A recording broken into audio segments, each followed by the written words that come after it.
when we started doing this about a year and a half ago, Jim had just finished his 7 years on Parks and Rec, and I was ready to take a little break from work, and I took a little 4-month sabbatical, and we said this would be a good time to do it. And the only thing we said was we had no goal in mind other than we wanted it to look pretty good, and if we said if we could get to one festival and have a beer afterwards and feel like we did something, that'd be great. I am a stand-up comedian.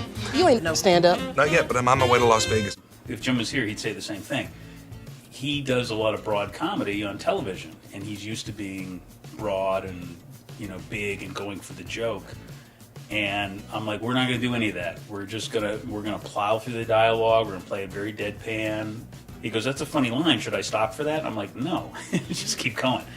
And one of the stories he tells is after about 3 days of shooting, he was kind of in a panic, and he came up to me and he said, I'm really worried that I'm not doing enough big stuff for you. And I'm like, and I was like, come over here. And I showed him, you know, one of the scenes he did, which was really, you know, putting this giant man in this tiny little box, you know. And he watched it and he was like, I'm cool, totally cool. After that, he was on board with what we were doing. Get off the stage, you suck. The whole kind of center of the movie is this guy who's not very funny, thinks he's involved in this killing spree, and starts to confess on stage.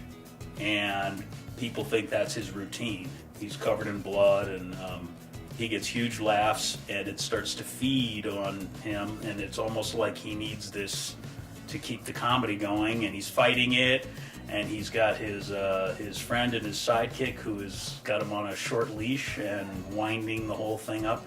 So, you know, on the surface, it's, you know, it's kind of a, you know, guy picks up bad guy and bad things happen, but really what we wanted to do was have it be sort of a very black portrayal of what people will do in this day and age to be famous, you know.